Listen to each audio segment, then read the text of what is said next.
아버지의 숨소리는 날이 갈수록 가늘어졌고 상태를 살핀 의원이 고개를 저으며 말했습니다. 사람의 약으로는 내 아비를 살릴 방도가 더 이상은 없구나. 의원의 말에도 옥부는 울지 않았습니다. 울음보다 먼저 마음이 굳어졌기 때문이었지요. 청군산 깊은 곳에 사람의 눈을 뜨게 하는 영약이 있다는 소문을 사람들은 헛말이라 했으나 옥분에게는 마지막 희망이었습니다. 아버지가 잠든 새벽, 옥부는 영약을 구하기 위해 낡은 망태기에 주먹밥 몇 덩이와 호미를 챙겨 마을 사람들조차 무서워하는 청군산으로 향했습니다. 가파른 절벽을 오르고 가시덤불에 긁히면서도 옥부는 오로지 아버지를 생각하며 한 걸음씩 내디뎠습니다. 한참 동안 산길을 오르던 옥부는 이상한 소리를 들었습니다. 그것은 사나운 포효가 아닌 이를 악물고 고통을 견디는 낮고 거친 신음이었지요. 소리가 들리는 곳을 따라가다 바위를 돌아서는 순간 옥부는 그 자리에 얼어붙고 말았습니다. 그곳에는 몸집이 집채보다 큰 호랑이가 쓰러져 있었던 것입니다. 호랑이는 앞다리 하나가 쇠덫에 물려 있었고 피가 바위 틈으로 스며들고 있었지요. 쇠덫의 날카로운 이빨이 살점을 파고들어 뼈가 드러날 지경이었습니다. 이 광경을 본 옥부는 심장이 멎는 듯했습니다. 저 호랑이의 발톱 한 번이면 사람의 목숨 따위는 순식간에 끊어질 터였기에 도망쳐야 했습니다. 그 순간 호랑이의 눈과 옥분의 눈이 마주쳤습니다. 그런데 이상하게도 호랑이의 눈에는 살기가 없었습니다. 오직 깊은 고통과 그것을 묵묵히 견디는 인내만이 담겨 있었지요. 옥분의 발이 저절로 움직였습니다. 뒤로가 아니라 앞으로 말이지요. 그리고 옥분은 떨리는 손으로 덫을 붙잡고 온 힘을 다해 쇠덫을 벌리려 했으나 꿈쩍도 하지 않았습니다. 손바닥이 찢어지고 피가 났지만 그래도 멈추지 않았습니다. 주변의 단단한 물건을 구해와 한참을 고생한 끝에 마침내 덫이 벌어지는 순간 호랑이가 놓치지 않고 앞발을 빼었지요. 옥부는 두려움과 상군의 위험에 눌려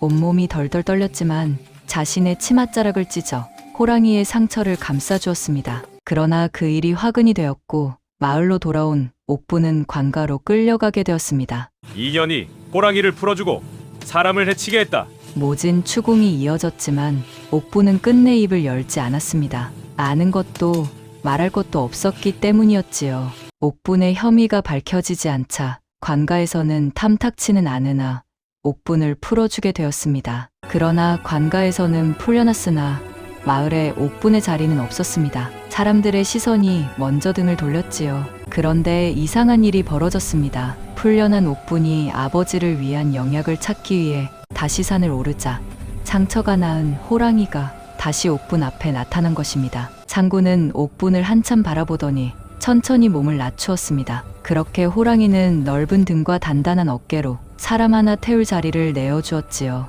이 호랑이는 왜 옥분을 해치지 않고 어디로 데려가려는 것일까요? 그리고 아버지가 눈을 잃게 된 사연과 이 상군 사이에는 대체 무슨 인연이 얽혀 있는 것일까요? 십수년 동안 꼬여있던 두 운명이 이제 막 풀리려 하고 있었습니다. 그 사연 속으로 함께 들어가 보시지요. 시작 전 구독과 좋아요를 눌러주시면 엄청난 힘이 됩니다. 그럼 야담전기수 이야기 시작하겠습니다. 조선 중엽 임진왜란의 상흔이 아직 산과 마을 곳곳에 남아있던 시절이었습니다. 불에 탄 집터는 겨우 새 지붕을 올렸으나 사람들의 마음속 상처는 좀처럼 아물지 않던 때였지요. 청군산 아래 깊은 산골에 작은 마을이 하나 있었는데 그곳에 옥분이라는 처녀가 살고 있었습니다. 옥분의 나이는 17을 갓 넘긴 참이었습니다. 또래 처녀들이 혼삿길에 오르내릴 나이였으나 옥분에게는 그런 여유가 없었습니다. 눈은 떴으되 세상을 보지 못하는 아버지를 홀로 모셔야 했기 때문입니다.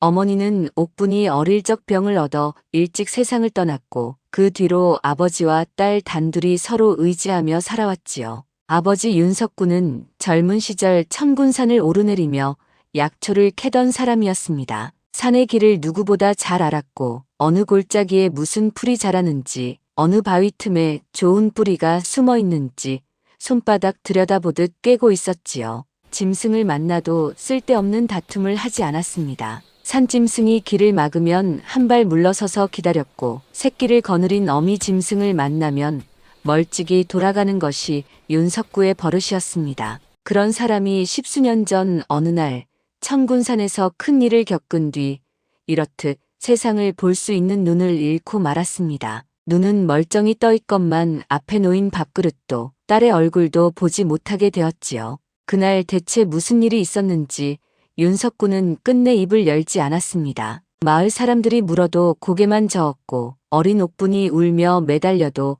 한마디 하지 않았습니다. 다만 윤석구에게는 버릇처럼 되뇌는 말이 하나 있었습니다. 아침 저녁으로 마루에 앉아 산이 있는 쪽으로 고개를 돌린 채 보이지 않는 눈으로 청군산을 바라보며 중얼거렸지요. 산은 늘 그대로인데 사람이 먼저 욕심을 낸다.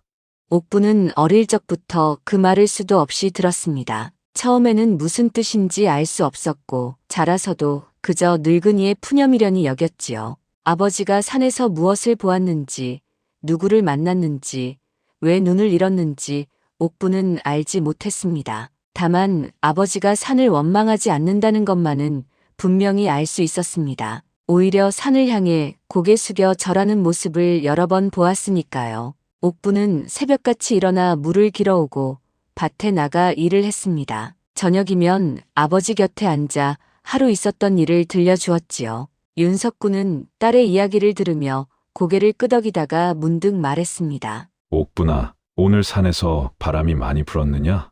예, 아버지. 아침나절에 거센 바람이 한 차례 지나갔습니다. 그래, 산이 움직이는구나. 무언가 달라지려는 게야.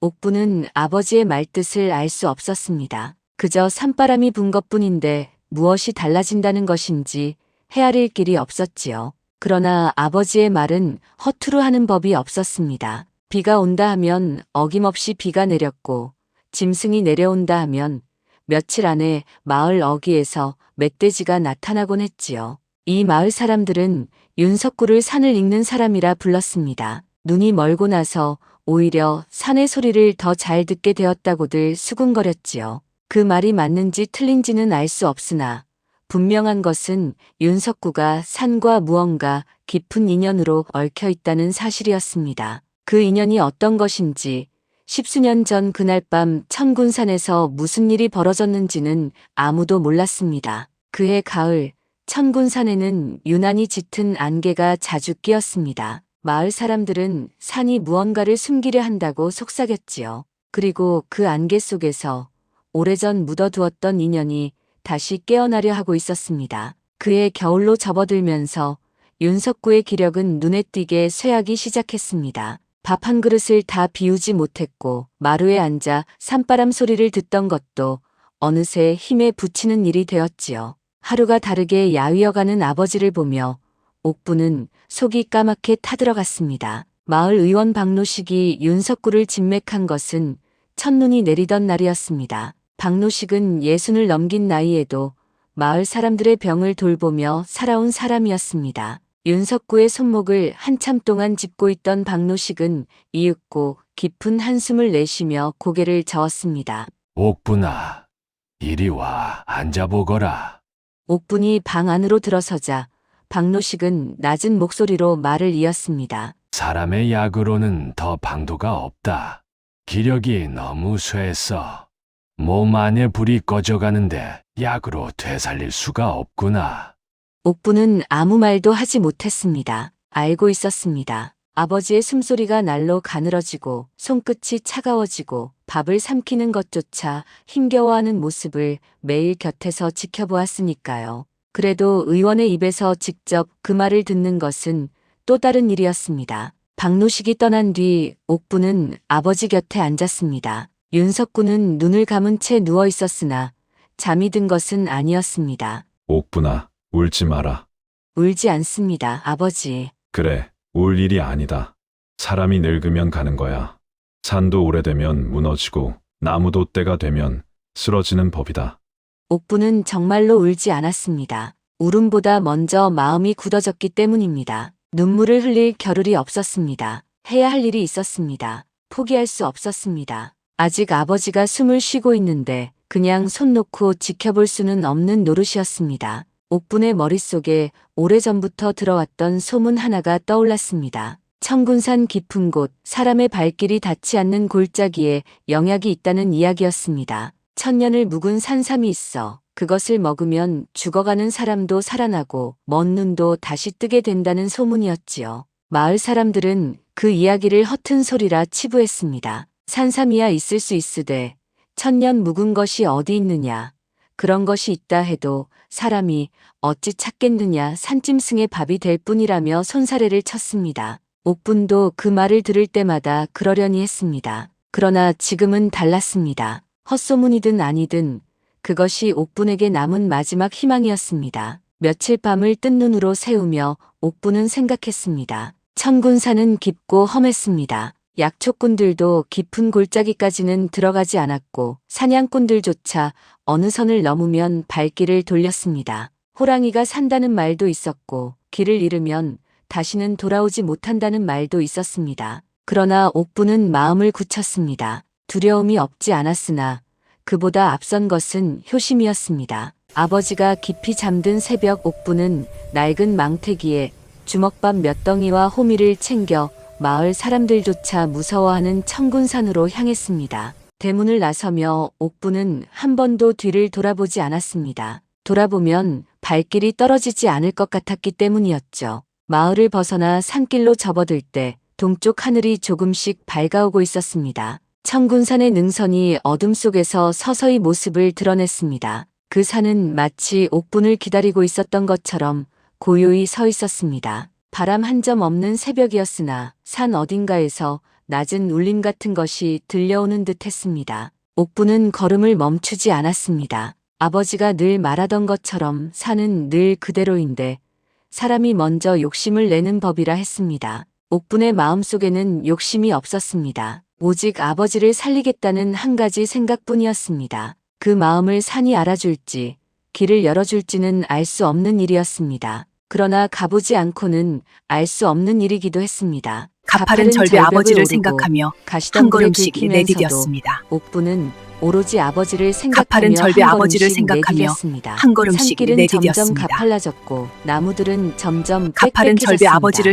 사람의 발길이 닿지 않은 곳으로 들어설수록 풀과 덩굴이 길을 막았습니다. 옥분은 멈추지 않았습니다. 치마가 찢어지고 손등에 피가 맺혔으나 발걸음을 늦추지 않았습니다. 해가 중천에 떠오를 무렵 옥분은 이미 마을 사람들이 한 번도 가보지 못한 깊은 골짜기로 접어들고 있었습니다. 깊은 골짜기로 들어설수록 햇빛조차 제대로 들지 않았습니다. 나무들이 하늘을 가리고 있었고 이끼 낀 바위들이 길을 막아섰습니다. 옥분은 숨을 고르며 한 발 한 발 조심스레 발을 옮겼습니다. 어디로 가야 하는지 알 수 없었으나 발길이 이끄는 대로 걸었습니다. 그때였습니다. 산천을 뒤흔드는 거대한 짐승의 울부짖음이 산속에 울려 퍼졌습니다. 소름 끼치는 소리에 옥분의 온몸이 얼어붙었지만 그 비명 속에 담긴 처절한 고통이 옥분의 발길을 붙잡았습니다. 옥분은 걸음을 멈추고 귀를 기울였습니다. 소리는 왼쪽 바위 너머에서 들려오고 있었습니다. 보통 사람이라면 그 소리를 듣고 도망쳤을 것입니다. 산짐승의 신음소리가 들리는 곳에 다가간다는 것은 목숨을 내놓는 일이나 다름없었으니까요. 그러나 옥분의 발은 소리가 나는 쪽으로 향했습니다. 왜 그랬는지는 옥분 스스로도 알 수 없었습니다. 다만 그 소리 속에 담긴 고통이 가슴을 찔렀기 때문입니다. 소리가 나는 곳으로 조심스레 다가가 바위를 돌아 나서는 순간 옥분은 그 자리에 얼어붙고 말았습니다. 눈앞에 펼쳐진 광경은 평생 잊을 수 없는 것이었습니다. 그곳에는 산의 주인이라 불리는 집채만한 호랑이가 쓰러져 있었습니다. 천군산의 상군이라 불리는 대호였지요. 그 거대한 호랑이가 날카로운 쇠덫에 앞다리가 끼어 신음하고 있었습니다. 피가 바위 틈으로 스며들고 있었고 쇠덫의 날카로운 이빨이 살점을 파고들어 뼈가 드러날 지경이었습니다. 상군의 숨소리는 거칠게 끊어졌고 온몸이 미세하게 떨리고 있었습니다. 얼마나 오래 저 상태로 버티고 있었는지 알 수 없었으나 기력이 다해가고 있다는 것만은 분명했습니다. 옥분은 두 다리에 힘이 풀렸습니다. 도망쳐야 했습니다. 아무리 다친 호랑이라 해도 사람을 해치지 못할 리 없었습니다. 발톱 한 번이면 사람의 목숨 따위는 순식간에 끊어질 터였습니다. 그러나 옥분은 도망치지 못했습니다. 아니, 도망치지 않았습니다. 상군의 눈과 옥분의 눈이 마주쳤습니다. 그 눈은 사나운 맹수의 눈이 아니었습니다. 분노도 없었고 살기도 없었습니다. 오직 깊은 고통과 그 고통을 묵묵히 견디는 인내만이 담겨 있었지요. 상구는 옥분을 해치려 들지 않았습니다. 오히려 몸을 낮추고 숨을 고를 뿐이었습니다. 마치 사람의 손길이 무엇인지 이미 알고 있는 짐승처럼 보였습니다. 옥분은 천천히 다가갔습니다. 심장이 터질 듯 뛰었으나 발걸음을 멈추지 않았습니다. 상군의 코앞까지 다가갔을 때 옥분은 쇠덫을 자세히 살펴보았습니다. 크고 단단한 쇠덫이었습니다. 사람의 목숨을 지키기 위한 사냥의 것이 아니었습니다. 마을을 위하려는 포수의 덫도 아니었습니다. 호랑이 가죽을 비싼 값에 팔아 한몫 잡으려는 자들이 산에 마구 던져둔 탐욕의 함정이었지요. 쇠덫 한쪽에 낯선 문양이 새겨져 있었습니다. 옥분은 그것을 잠시 눈여겨보았으나 그 뜻을 헤아릴 겨를이 없었습니다. 지금 중요한 것은 그런 것이 아니었습니다. 옥분은 떨리는 손으로 덫의 양쪽을 붙잡았습니다. 온 힘을 다해 벌렸으나 꿈쩍도 하지 않았습니다. 이를 악물고 다시 한번 힘을 주었습니다. 손바닥이 찢어지는 듯한 고통이 밀려왔으나 옥분은 포기하지 않았습니다. 마침내 덫이 조금씩 벌어지기 시작했습니다. 상군이 낮게 신음하며 다리를 빼냈습니다. 덫이 땅바닥에 떨어지자 옥분은 그 자리에 주저앉고 말았습니다. 손바닥에서 피가 흘렀으나 느낄 겨를이 없었습니다. 옥분은 입고 있던 자신의 치맛자락을 찢었습니다. 그리고 상군의 상처난 다리에 조심스레 천을 감았습니다. 상군은 움직이지 않았습니다. 옥분이 하는 대로 가만히 몸을 맡기고 있었지요. 그 모습이 어찌나 순했는지 옥분은 문득 이상한 생각이 들었습니다. 이 짐승은 사람의 손길을 처음 받는 것이 아니라는 생각이었습니다. 상처를 다 감싸고 나서 옥분은 상군의 얼굴을 바라보았습니다. 상군도 옥분을 바라보고 있었습니다. 그 눈 속에 무엇이 담겨 있는지 사람의 말로는 옮길 수 없었습니다. 다만 옥분은 느꼈습니다. 이 짐승이 자신을 해치지 않으리라는 것을, 그리고 오늘 이 일이 그냥 지나가지 않으리라는 것을 말입니다. 옥분은 자리에서 일어났습니다. 해가 기울고 있었습니다. 아버지를 위한 영약을 찾으러 왔으나 아직 아무것도 찾지 못했습니다. 그러나 이상하게도 마음이 무겁지 않았습니다. 상군을 살린 것이 영약을 찾는 것보다 먼저 해야 할 일이었다는 생각이 들었기 때문입니다. 옥분은 다시 발걸음을 옮겼습니다. 상군은 그 자리에 엎드린 채 옥분이 사라질 때까지 눈을 떼지 않았습니다. 옥분이 산에서 내려온 것은 해가 뉘엿뉘엿 질 무렵이었습니다. 온몸이 땀과 먼지로 뒤범벅이 되었고 손바닥에는 쇠덫을 벌리다 생긴 상처가 아직 아물지 않은 채였습니다. 옥분은 곧장 집으로 돌아가 아버지 곁에 앉았습니다. 윤석군은 딸이 돌아온 것을 느끼고 손을 내밀었습니다. 옥분아, 무사히 돌아왔느냐? 예, 아버지. 걱정 끼쳐드려 죄송합니다. 산에서 무슨 일이 있었느냐? 내 숨소리가 예사롭지 않구나. 옥분은 잠시 망설였으나 이내 고개를 저었습니다. 아버지에게 호랑이 이야기를 할 수는 없었습니다. 괜한 걱정만 끼칠 뿐이었으니까요. 옥분은 그저 길이 험해서 고생했다고만 말하고 자리에 누웠습니다. 영약은 찾지 못했으나 이상하게도 마음 한구석이 가벼웠습니다. 그러나 그 가벼움은 오래가지 못했습니다. 며칠 뒤 마을에 흉흉한 소문이 퍼지기 시작했습니다. 청군산에서 호랑이가 나타나 사람을 해쳤다는 말이었습니다. 덫을 놓던 사내 하나가 크게 다쳐 반쯤 죽은 채로 산에서 내려왔다는 것이었지요. 그 사내는 다리 하나를 쓰지 못하게 되었고 함께 있던 동료들도 혼비백산하여 도망쳤다고 했습니다. 소문은 빠르게 번졌습니다. 사람들은 모여 앉아 수군거렸고 두려움과 분노가 뒤섞인 말들이 오갔습니다. 그러던 중 누군가 입을 열었습니다. 그런데 요즘 청군산에 다녀온 사람이 누가 있더냐? 글쎄, 아무도 없지 않았나? 아니, 있었어. 윤석군의 딸년이 며칠 전 새벽에 산으로 올라가는 걸 봤다네. 그 한마디가 화살이 되어 옥분에게 날아왔습니다. 마을 사람들의 시선이 일제히 옥분의 집으로 향했습니다. 처음에는 의심이었으나 말을 낳으면서 의심은 어느새 확신으로 둔갑했습니다. 옥분이 산에서 호랑이를 풀어주었다는 말이 나왔고 심지어 호랑이와 내통했다는 말까지 덧붙여졌습니다. 다음 날 아침 마을 사람 대여섯이 옥분의 집으로 들이닥쳤습니다. 그들은 옥분을 끌어내어 마을 한가운데로 데려갔습니다. 윤석구가 지팡이를 짚고 뒤따라 나왔으나 사람들이 막아섰습니다. 이 처녀가 산에서 무슨 짓을 했는지 캐물어야겠소. 덫에 걸린 호랑이를 풀어준 것이 틀림없소. 옥분은 아무 말도 하지 않았습니다. 모진 추궁이 이어졌습니다. 산에서 무엇을 했느냐, 호랑이를 보았느냐, 왜 덫을 풀었느냐, 질문이 쏟아졌으나 옥분은 입을 열지 않았습니다. 아는 것도 없었고 말할 것도 없었기 때문입니다. 호랑이를 구해준 것은 사실이었으나 그것이 사람을 해치게 하려고 한 일이 아니었습니다. 그러나 그 말을 해봤자 믿어줄 사람이 없다는 것을 옥분은 알고 있었습니다. 인연이 끝내 입을 열지 않는구나. 분명 호랑이와 무슨 짓을 했을 것이야. 아무리 그래도 증거가 있어야 할 것 아니오? 본 사람이 있어? 마을 어르신 한 분이 나서서 말렸습니다. 아무리 의심이 가더라도 증거 없이 사람을 몰아세울 수는 없는 노릇이었습니다. 덫을 놓던 사내들에게 물어보아도 호랑이가 저절로 덫에서 빠져나온 것인지 누가 풀어준 것인지 알 수 없다고 했습니다. 산은 입을 열지 않았고 짐승은 말하지 않았습니다. 결국 옥분은 풀려났습니다. 증거가 없으니 어찌할 도리가 없었던 것입니다. 그러나 옥분이 집으로 돌아가는 길 마을 사람들의 눈빛은 싸늘하게 식어 있었습니다.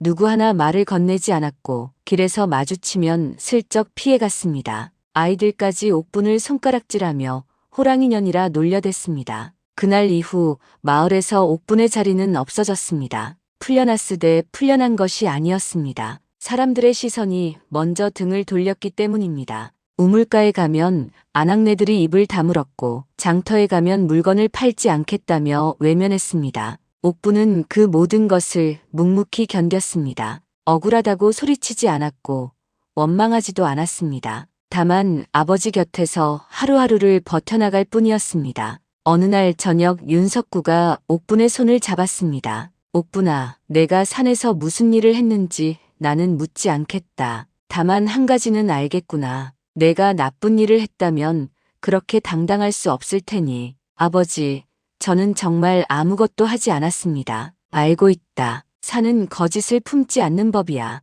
사람들은 모르겠지만 산은 알고 있을 게다. 옥분은 아버지의 손을 꼭 쥐었습니다. 그 손이 얼마나 야위었는지 뼈가 만져질 지경이었습니다. 마을 사람들에게 버림받은 것보다 아버지의 목숨이 꺼져가는 것이 더 두려웠습니다. 영약을 찾지 못한 것이 가슴에 맺혀 잠을 이룰 수가 없었습니다. 그날 밤 옥분은 창밖으로 천군산을 바라보았습니다. 달빛 아래 검은 능선이 고요히 누워 있었습니다. 산은 아무 말이 없었습니다. 그러나 옥분은 느꼈습니다. 산이 무언가를 기다리고 있다는 것을, 그리고 아직 끝나지 않았다는 것을 말입니다. 며칠이 지났습니다. 아버지의 기력은 하루가 다르게 꺼져갔고 이제는 죽 한 그릇도 제대로 넘기지 못할 지경이 되었습니다. 옥분은 밤마다 아버지 곁에서 잠을 청했으나 눈이 붙지 않았습니다. 마을 사람들의 손가락질도 호랑이년이라는 놀림도 귀에 들어오지 않았습니다. 오직 아버지의 거친 숨소리만이 옥분의 온 마음을 채우고 있었지요. 그날 새벽이었습니다. 옥분은 자리에서 일어나 조용히 방문을 열었습니다. 동이 트기 전 마을이 아직 깊은 잠에 빠져 있을 때였습니다. 옥분은 다시 천군산을 향해 걸음을 옮겼습니다. 이번에는 망설임이 없었습니다. 두려움도 없었습니다. 지난번 산에 올랐을 때와는 마음가짐이 달랐습니다. 무엇이 기다리고 있든 마주할 각오가 되어 있었습니다. 산길은 여전히 험했으나 옥분의 발걸음은 빨랐습니다. 지난번 걸었던 길을 기억하고 있었고 어디로 가야 하는지도 몸이 알고 있었습니다. 해가 떠오르기 전에 옥분은 그날 상군을 만났던 골짜기에 다다랐습니다. 바위 사이로 난 좁은 길을 따라 들어서자 옥분은 걸음을 멈추었습니다. 저 앞에 무언가가 있었습니다. 어둠 속에서 커다란 형체가 움직이고 있었습니다. 옥분은 숨을 죽였습니다. 천천히 동이 트면서 빛이 스며들기 시작했고 그제야 그 형체의 모습이 드러났습니다. 상군이었습니다. 지난번 쇠덫에 걸려 피를 흘리던 그 호랑이가 옥분 앞에 서 있었습니다. 그러나 모습이 달랐습니다. 상처가 아물어 있었습니다. 옥분이 저고리를 찢어 감싸주었던 다리에는 여전히 흉터가 남아 있었으나 피는 멎었고 살이 붙어 있었습니다. 상구는 네 다리로 단단히 서서 옥분을 바라보고 있었습니다. 그 눈은 지난번과 같았습니다. 깊고 고요했으며 사람을 해치려는 빛은 조금도 없었습니다. 옥분과 상구는 한참 동안 서로를 바라보았습니다. 말이 필요 없었습니다. 사람과 짐승 사이에 무슨 말이 오가겠습니까? 그러나 옥분은 느꼈습니다. 상군이 자신을 기다리고 있었다는 것을, 그리고 지금 이 자리에 선 것이 우연이 아니라는 것을 말입니다. 상군이 천천히 다가왔습니다. 한 발, 두 발,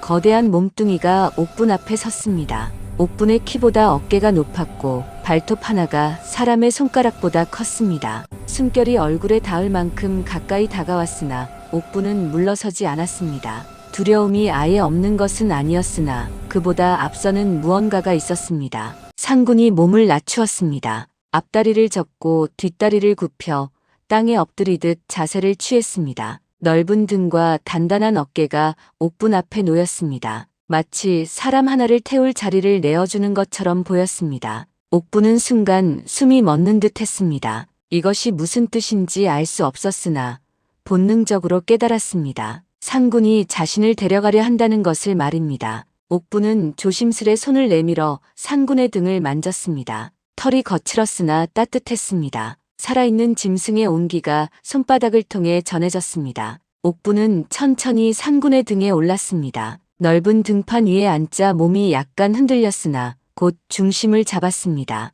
상군의 목덜미를 두 손으로 움켜쥐자 부드러우면서도 억센 털이 손가락 사이로 느껴졌습니다. 상군이 낮게 울음 한 번을 내었습니다. 포효가 아니었습니다. 마치 준비가 되었느냐고 묻는 듯한 짧고 나직한 울림이었습니다. 옥분이 고개를 끄덕이자 상군은 땅을 박차고 일어섰습니다. 상군이 달리기 시작하자 바람이 귀를 때렸습니다. 나무들이 눈앞에서 스쳐 지나갔고 바위들이 순식간에 뒤로 밀려났습니다. 사람의 다리로는 상상할 수 없는 빠르기였습니다. 옥분은 몸을 낮추고 상군의 목덜미에 매달렸습니다. 무서웠으나 눈을 감지 않았습니다. 상군이 어디로 데려가는지 보아야 했기 때문입니다. 상군은 골짜기를 벗어나 능선을 타고 올랐습니다. 사람의 발로는 반나절이 걸릴 길을 수만 번에 넘었습니다. 옥분은 이제껏 본 적 없는 풍경 속을 달리고 있었습니다. 청군산의 깊은 속살이 눈앞에 펼쳐졌습니다. 아무도 가보지 못한 곳, 아무도 밟아보지 못한 땅이었습니다. 상군은 그 길을 제 집 마당 드나들듯 거침없이 달렸습니다. 옥분은 문득 아버지가 했던 말을 떠올렸습니다. 산은 늘 그대로인데 사람이 먼저 욕심을 낸다고 했습니다. 지금 옥분의 마음속에는 욕심이 없었습니다. 오직 아버지를 살리겠다는 한 가지 생각뿐이었습니다. 그 마음을 상군이 알아본 것인지 산이 길을 내어준 것인지는 알 수 없었습니다. 다만 옥분은 느꼈습니다. 자신이 지금 산의 품 안으로 들어가고 있다는 것을, 그리고 그 끝에 무언가가 기다리고 있다는 것을 말입니다. 상군의 발걸음은 점점 빨라졌습니다. 처음에는 달리는 것이었으나 어느 순간부터는 나는 것처럼 느껴졌습니다. 산길은 더 이상 길이 아니었습니다. 사람이 다닐 수 있는 길은 진작에 끊어졌고 짐승조차 쉬이 오르지 못할 험준한 바위들만이 앞을 가로막고 있었습니다. 그러나 상군에게는 길이 아닌 곳이 없었습니다. 바위와 바위 사이를 뛰어넘었습니다. 낭떠러지가 나타나면 몸을 웅크렸다가 힘차게 도약했고 깎아지른 절벽이 막아서면 발톱으로 바위를 움켜쥐며 기어올랐습니다. 능선을 가르고 산등성이를 바람처럼 날아다녔습니다. 사람의 발로는 하루가 꼬박 걸릴 길을 상군은 수만 번에 넘기고 있었지요. 옥군은 몸을 낮춘 채 상군의 등에 온몸을 맡겼습니다. 두 손으로 목덜미를 움켜쥐고 얼굴을 털 속에 파묻었습니다. 바람이 옷자락을 후려쳤고 귀가 먹먹해질 정도로 거센 바람 소리가 머리 위를 스쳐 지나갔습니다. 눈을 뜨면 나무 그림자가 눈앞에서 갈라지며 순식간에 사라졌고 하늘과 땅이 뒤바뀌는 듯한 아찔함이 온몸을 휘감았습니다. 무서웠습니다. 그러나 옥분은 상군을 믿었습니다. 이 짐승이 자신을 해치지 않으리라는 것을, 어딘가로 데려가려 한다는 것을 알고 있었기 때문입니다. 옥분은 눈을 질끈 감았다가 다시 떴습니다. 아버지를 위해 여기까지 왔는데 겁을 먹고 눈을 감을 수는 없는 노릇이었습니다. 얼마나 달렸을까요?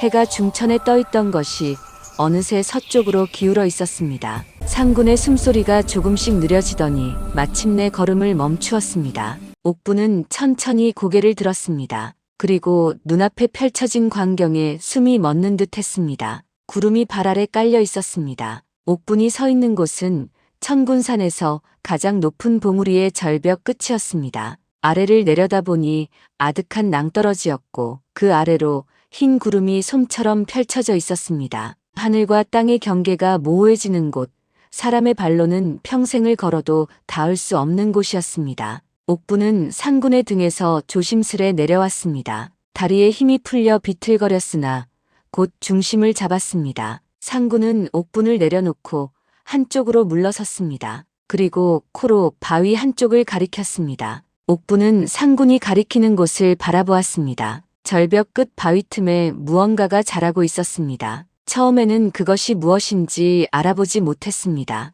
그저 풀 한 포기가 바위 사이에 뿌리를 내리고 있는 것처럼 보였지요. 그러나 가까이 다가가 자세히 살펴보는 순간 옥분의 심장이 쿵 내려앉았습니다. 산삼이었습니다. 그것도 보통 산삼이 아니었습니다. 줄기가 사람의 손가락처럼 굵었고 잎이 손바닥만 했습니다. 뿌리는 바위 틈 깊숙이 박혀 있어 얼마나 큰지 가늠할 수 없었으나 줄기의 굵기만 보아도 범상치 않은 것임을 알 수 있었습니다. 마을에서 들었던 소문이 떠올랐습니다. 천군산 깊은 곳에 천년 묵은 산삼이 있다던 그 이야기 말입니다. 옥부는 손이 떨렸습니다. 이것이 꿈인지 생시인지 분간이 되지 않았습니다. 사람들이 헛소문이라 치부하던 것이 눈앞에 있었습니다. 손을 뻗으면 닿을 거리에 있었습니다. 옥부는 무릎을 꿇고 산삼 앞에 앉았습니다. 손을 뻗다가 멈추었습니다. 이것을 캐도 되는 것인지 캐면 안 되는 것인지 알 수 없었기 때문입니다. 옥부는 뒤를 돌아보았습니다. 상군이 옥분을 바라보고 있었습니다. 그 눈빛이 무엇을 말하는지 사람의 말로 옮길 수는 없었으나 옥분은 알아들었습니다. 가져가도 된다는 뜻이었습니다. 상군이 옥분을 이곳까지 데려온 까닭이 바로 이것이었습니다. 옥분은 두 손을 모아 절을 올렸습니다. 산을 향해, 상군을 향해, 그리고 눈앞의 산삼을 향해 깊이 고개를 숙였습니다. 은혜를 잊지 않겠습니다. 낮은 목소리로 말하고 옥부는 조심스레 산삼을 캐기 시작했습니다. 바위 틈에 박힌 뿌리를 다치지 않게 흙을 파내고 한 줄기 한 줄기 조심스레 들어 올렸습니다. 뿌리가 모습을 드러내자 옥부는 다시 한번 놀라지 않을 수 없었습니다. 사람의 형상을 닮은 뿌리가 두 팔 길이나 되었습니다. 이만한 산삼은 세상 어디에서도 본 적이 없었습니다. 산삼을 품에 안고 일어서자 상군이 다시 몸을 낮추었습니다. 돌아갈 시간이었습니다. 옥부는 산삼을 가슴에 품고 상군의 등에 올랐습니다. 상군은 왔던 길을 되짚어 달리기 시작했습니다. 해가 지기 전에 아버지 곁으로 돌아가야 했습니다. 상군의 등 위에서 옥부는 품에 안은 산삼의 온기를 느꼈습니다. 살아있는 것처럼 따뜻했습니다. 바람이 얼굴을 스쳤고 나무들이 눈앞에서 스쳐 지나갔습니다. 상군은 왔던 길을 되짚어 달렸으나 올 때보다 속도가 느렸습니다. 마치 옥분에게 무언가를 보여주려는 듯 천천히 산을 내려가고 있었지요. 어느 골짜기를 지날 때였습니다. 상군이 잠시 걸음을 멈추었습니다. 옥분은 고개를 들어 주위를 둘러보았습니다. 낯익은 곳이었습니다. 바위의 생김새가, 나무의 배치가 어딘가 눈에 익었습니다. 그러나 한 번도 와본 적이 없는 곳이었습니다. 왜 이곳이 낯익게 느껴지는지 옥부는 알 수 없었습니다. 상군이 코로 한쪽 바위를 가리켰습니다. 옥부는 상군의 등에서 내려 그 바위 앞으로 다가갔습니다. 바위 표면에 무언가 새겨져 있었습니다. 오랜 세월 비바람에 닳아 희미해졌으나 자세히 보면 알아볼 수 있었습니다. 사람이 새긴 글자였습니다. 옥부는 손가락으로 글자를 더듬었습니다. 한 글자, 두 글자, 그리고 그 글자를 읽는 순간 옥분의 손이 멈추었습니다. 윤석구, 아버지의 이름이었습니다. 그 아래에는 작은 글씨로 무언가 더 적혀 있었습니다. 희미해서 읽기 어려웠으나 옥부는 얼굴을 바위에 바짝 대고 한 글자 한 글자 읽어 내려갔습니다. 이 산의 은혜를 잊지 않겠노라. 그 순간 옥분의 머릿속에서 모든 것이 맞물려 돌아가기 시작했습니다. 아버지가 늘 되뇌던 말, 산은 늘 그대로인데 사람이 먼저 욕심을 낸다는 말, 아버지가 산을 향해 절을 올리던 모습, 아버지가 끝내 입을 열지 않았던 10수년 전 그날의 일, 모든 것이 하나로 이어졌습니다. 옥분은 상군을 돌아보았습니다. 상군은 옥분을 바라보고 있었습니다. 그 눈빛 속에 무엇이 담겨 있는지 이제야 알 것 같았습니다. 옥분은 천천히 입을 열었습니다. 아버지가 당신을 구해주었군요. 상군은 대답하지 않았습니다. 짐승이 어찌 사람의 말에 대답하겠습니까? 그러나 상군이 고개를 한번 끄덕인 것처럼 보였습니다. 옥분의 눈에서 눈물이 흘러내렸습니다. 그제야 옥분은 깨달았습니다. 이 길은 오늘의 선행으로 열린 것이 아니었습니다. 옥분이 쇠덫에 걸린 상군을 구해준 것, 그것만으로 천년 산삼이 있는 곳까지 길이 열린 것이 아니었지요. 그보다 훨씬 오래전, 10수년 전에 이미 인연의 씨앗이 뿌려져 있었던 것입니다. 아버지 윤석군은 젊은 시절 이 산에서 약초를 캐며 살았습니다. 산의 길을 누구보다 잘 알았고 짐승과 쓸데없는 다툼을 하지 않았지요. 그러던 어느 날 윤석군은 덫에 걸린 어린 호랑이를 발견했습니다. 지금의 상군, 그때는 아직 새끼티를 벗지 못한 어린 호랑이였을 것입니다. 윤석군은 그 어린 짐승을 그냥 지나치지 못했습니다. 덫을 풀어주려 했지요. 그러나 그 덫은 사람의 목숨을 지키려는 포수의 것이 아니었습니다. 호랑이 가죽을 비싼 값에 팔아 한몫 잡으려는 자들, 탐욕에 눈먼 사내들이 산에 마구 던져둔 함정이었습니다. 윤석구가 덫을 풀려는 순간 그 사내들이 나타났습니다. 실랑이가 벌어졌고 그 와중에 윤석구는 다른 덫에 휘말렸습니다. 쇠덫이 터지며 무언가가 얼굴을 스쳤고 윤석구는 그 자리에서 쓰러졌지요. 눈을 떴을 때 윤석구는 아무것도 보이지 않았습니다. 눈은 멀쩡히 떠 있건만 세상이 보이지 않았습니다. 의원은 고개를 저었고 약을 써도 소용이 없었습니다. 그러나 윤석구는 산을 원망하지 않았습니다. 어린 호랑이는 무사히 도망쳤으니까요. 자신의 눈 하나로 한 생명을 살렸다면 그것으로 된 것이라고 윤석구는 생각했습니다. 그래서 윤석구는 그날의 일을 아무에게도 말하지 않았습니다. 딸에게도 마을 사람들에게도. 다만 산을 향해 고개를 숙이며 산은 늘 그대로인데 사람이 먼저 욕심을 낸다는 말만 되뇌었지요. 그 말은 탐욕의 눈먼 사내들을 향한 것이었습니다. 산이 사람을 해친 것이 아니라 사람의 욕심이 사람을 해친 것이었으니까요. 옥부는 바위 앞에 무릎을 꿇고 울었습니다. 아버지가 왜 산을 원망하지 않았는지, 왜 그날의 일을 말하지 않았는지 이제야 알 것 같았습니다. 그리고 상군이 왜 자신을 해치지 않았는지, 왜 등을 내어주었는지도 알 것 같았습니다. 상군은 옥분의 아버지에게 목숨을 빚진 것이었습니다. 어린 시절 죽을 뻔한 목숨을 건져준 은인의 딸이 또다시 자신의 목숨을 건져주었던 것입니다. 상군은 덫에 걸려 죽어가던 그 순간 다가온 옥분에게서 예전에 맡았던 약초꾼의 냄새를 맡았습니다. 아버지의 품에 밴 산의 향기가 딸에게도 스며 있었던 것이지요. 그래서 상군은 옥분을 알아보았던 것입니다. 사람의 손길이 무엇인지 이미 알고 있는 짐승처럼 보였던 것은 당연한 일이었습니다.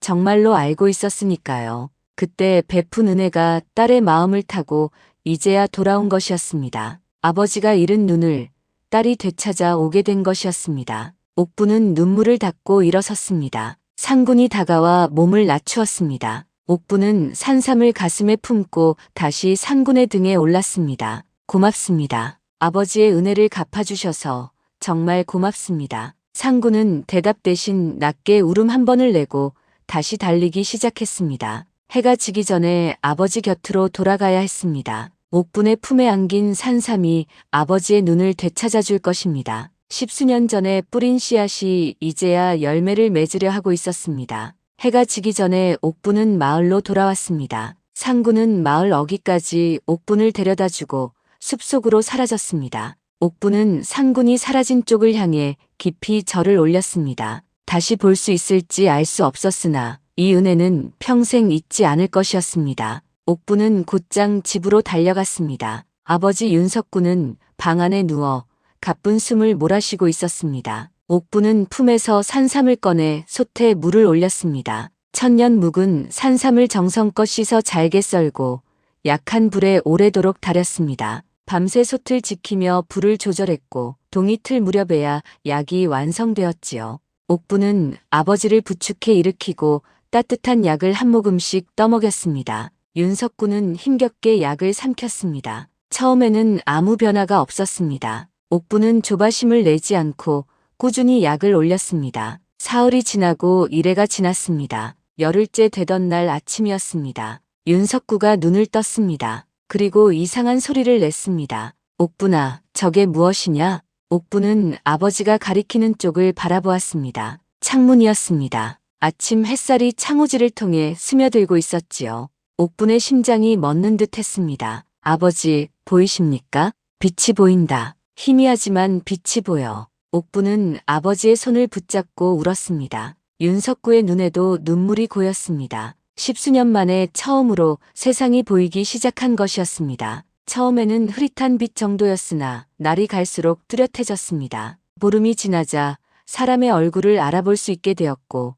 한 달이 지나자 거의 예전처럼 볼 수 있게 되었습니다. 윤석구가 눈을 되찾았다는 소문이 마을에 퍼졌습니다. 사람들은 수군거렸으나 감히 다가오지 못했습니다. 옥분을 호랑이년이라 손가락질했던 일이 마음에 걸렸기 때문입니다. 그러나 윤석구는 마을 사람들을 원망하지 않았습니다. 다만 한 가지 밝혀야 할 일이 있었습니다. 어느 날 옥분이 아버지에게 쇠덫 이야기를 꺼냈습니다. 산에서 보았던 덫, 산군의 다리를 물었던 그 쇠덫에 이상한 문양이 새겨져 있었다고 말입니다. 옥분은 기억을 더듬어 그 문양의 생김새를 설명했습니다. 윤석구는 듣다가 얼굴이 굳어졌습니다. 그 문양이라면 내가 안다. 만수라는 자의 것이다. 만수요? 10수년 전 나를 이 꼴로 만든 자들의 우두머리다. 호랑이 가죽을 비싼 값에 팔아 한몫 잡으려고 산의 덫을 마구 놓아대던 자야. 짐승뿐 아니라 사람의 목숨도 가벼이 여기는 자들이었지. 윤석구는 눈을 되찾은 뒤 처음으로 그날의 일을 입 밖에 꺼냈습니다. 어린 호랑이를 구하려다 덫에 휘말린 일, 만수일당과 실랑이를 벌이다 눈을 잃은 일을 모두 말했습니다. 옥부는 아버지의 이야기를 들으며 주먹을 불끈 쥐었습니다. 윤석구는 관가에 고발장을 넣었습니다. 만수일당이 청군산에 무분별하게 덫을 놓아 사람을 다치게 했다는 내용이었습니다. 마침 얼마 전 덫에 걸려 다친 사내의 일도 있었기에 관가에서는 만수일당을 잡아들이기로 했습니다. 그러나 만수일당을 잡으러 갈 필요가 없었습니다. 그들은 이미 스스로 벌을 받고 있었기 때문입니다. 얼마 지나지 않아 소식이 들려왔습니다. 만수가 자신이 놓아둔 덫에 다리를 물려 평생 절뚝거리게 되었다는 것이었습니다. 함께 다니던 부하들도 하나둘 산에서 변을 당했습니다. 어떤 자는 덫에 걸려 손가락을 잃었고 어떤 자는 길을 잃어 며칠을 헤매다 반쯤 미친 채로 내려왔습니다. 사람들은 호랑이가 복수한 것이라 수군거렸습니다. 그러나 그것은 틀린 말이었습니다. 짐승이 벌한 것이 아니었습니다. 자기 손으로 놓은 덫이 자기 목을 조인 것이었지요. 탐욕이 스스로를 삼킨 것이었습니다. 만수일당은 산을 떠났습니다. 다시는 천군산 근처에 얼씬거리지 못했습니다. 산을 얕잡아 본 죄로 산에게 버림받은 것이었습니다. 마을 사람들의 태도도 달라졌습니다. 옥분을 호랑이년이라 놀리던 아이들이 고개를 숙였고 외면하던 아낙네들이 먼저 인사를 건넸습니다. 윤석구가 눈을 되찾은 것이 청군산의 은혜라는 소문이 퍼졌기 때문입니다. 그러나 옥분은 그들을 원망하지 않았습니다. 사람이란 원래 그런 것이라고 아버지가 말해주었기 때문입니다. 어느 봄날이었습니다. 옥분은 아버지의 손을 잡고 마을 어귀에 서 있었습니다. 청군산의 능선이 파란 하늘 아래 펼쳐져 있었습니다. 윤석구는 10수년 만에 처음으로 그 산을 제 눈으로 바라보았습니다. 아버지, 상군을 다시 볼 수 있을까요? 글쎄다. 상군은 산으로 돌아갔을 게다. 우리가 찾아간다고 만날 수 있는 것이 아니야. 그래도 고맙다는 말을 전하고 싶습니다. 윤석구는 딸의 머리를 쓰다듬었습니다. 상군은 알고 있을 게다. 우리의 마음을 말이야. 산짐승은 사람의 말은 못 알아들어도 사람의 마음은 알아보는 법이니까. 옥부는 고개를 끄덕였습니다. 저 산 어딘가에서 상군이 자신들을 내려다보고 있을지도 모른다는 생각이 들었습니다. 바람이 산에서 불어왔습니다. 마치 산이 인사를 건네는 것 같았지요. 그 뒤로 옥부는 아버지의 손을 잡고 천군산 아래에서 조용히 살아갔습니다. 윤석군은 다시 약초를 캐기 시작했고 옥부는 아버지를 도와 산과 마을을 오갔습니다. 두 사람은 많은 것을 바라지 않았습니다. 그저 평범하게 서로 의지하며 살아가는 것으로 충분했습니다. 마을 사람들은 오래도록 이 이야기를 전했습니다. 호랑이가 은혜를 갚았다 하지 말라. 욕심은 벌을 부르고 선한 마음은 길을 연다고 말입니다. 그래서 지금도 청군산은 사람의 목숨을 지키려는 이에게는 길을 내주되 탐욕을 품고 오르는 자에게는 끝내 길을 내주지 않는 산으로 남아 있습니다. 이 이야기가 재미있으셨다면 구독과 좋아요를 눌러주시고 여러분의 생각을 댓글로 남겨주세요. 끝까지 시청해 주셔서 감사드립니다. 늘 건강하시고 다음 이야기에서 또 뵙겠습니다.